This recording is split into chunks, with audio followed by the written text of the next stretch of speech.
Assalamualaikum, hai semuanya. Kita bertemu lagi di video reaction saya hari ini guys. Oke, mudah-mudahan semuanya sehat selalu.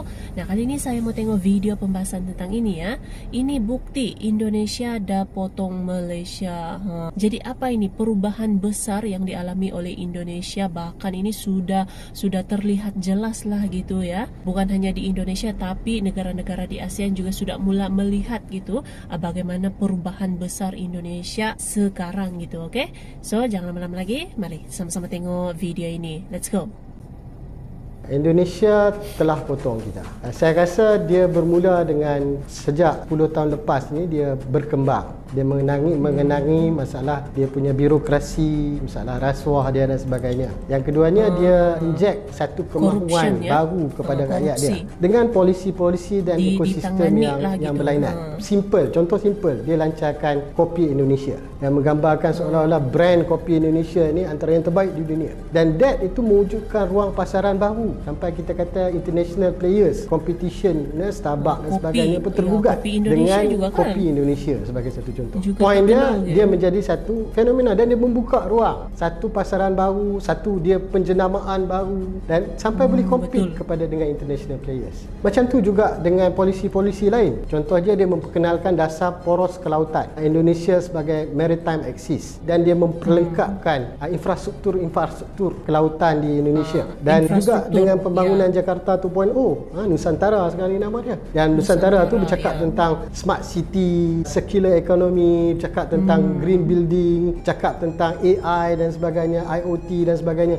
Jadi itu sebenarnya membuka pasaran dan dia menjenamakan balik Indonesia. Ada satu orientasi baru, target baru. Sebab tu sekarang ni world economy bercakap Indonesia berpotensi menjadi satu ekonomi besar. Ini proses penjenamaan yang berlaku kepada Indonesia yang menarik investor-investor yang datang. Walaupun mereka pun menghadapi masalah yang sama dengan kita, dengan COVID, dengan kelembapan ekonomi dan sebagainya. Tetapi kerana ekosistem itu ada, penjenamaan itu berlaku, maka post COVID adalah opportunity kepada mereka. Berbanding dengan kita struggling post COVID ni.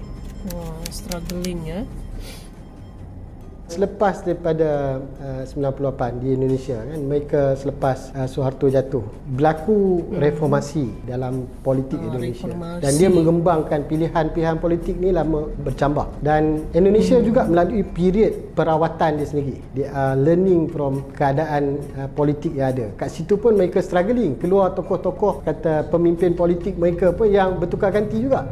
Itu normal proses dalam proses pembaharuan. Tetapi kerana faham politik mereka yang lebih liberal, mereka lebih an open society, the kritikan itu lebih meluas, mereka lebih terbuka dalam konteks sama ada pembacaan mereka kepada perbicaraan mereka kalau kat Malaysia ni bercakap tentang intellectual discourse ni orang tak dengar, tapi itu orang kata rencam pelbagai dalam wujud di Indonesia. Itu mempengaruhi proses pematangan politik yang ada. Dan bila perdebatan itu konkret, dia juga merubah infrastruktur ataupun fundamental yang ada dalam kerajaan. Termasuklah isu rasuah. Dulu cakap kata Indonesia ni sinonim dengan rasuah. Sekarang ni tak semestinya. Kita bercakap tentang facilities government, birokrasi dan sebagainya. Itu makin diperkemaskan. Mereka lebih rencam dari segi politik melihat calon-calon yang ada. So mereka melihat calon-calon yang diuji dan melihat kepada hasilnya kepada rakyat. Sebab tu Abang Jokowi pun tidak lahir sebegitu tiba-tiba keluar, tapi proses ni adalah bagaimana pembuktian dia sebagai gubernur, sebagai pemimpin di peringkat wilayah dan sebagainya. Barulah dia boleh naik sebagai pemimpin politik dan ketika itu barulah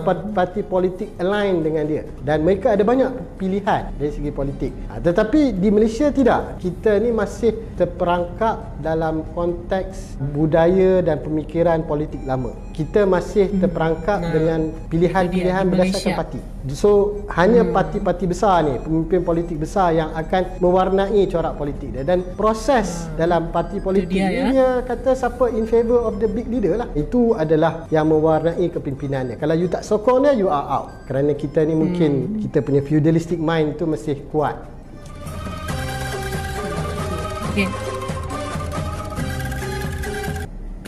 Oke guys, jadilah dia video pembahasannya ini. Jadi sebenarnya bukan hanya dari segi kepimpinan gitu ya, tapi yang lain-lain gitu memang sudah banyak perkembangannya gitu ya. Mau itu dari segi kemasukan investor, dia punya perubahan secara infrastruktur dan yang lain-lain lagi itu memang sangat jelas terlihat perkembangannya gitu ya. Nah, berbalik kepada perubahan Indonesia gitu ya. Sekarang ya boleh dikatakan gitu sudah mula potong Malaysia. Jadi dengan perubahannya itu ya, dengan perkembangannya sekarang pembangunan di mana-mana gitu, infrastruktur, dan yang terbaru ini ibu kota baru Indonesia yang berkonsepkan smart city. Pasti itu akan membuka lebih banyak lagi peluang kepada negara luar berinvestasi di Indonesia gitu. Pasti itu akan membuka ekonomi yang lebih baik gitu ya kepada Indonesia.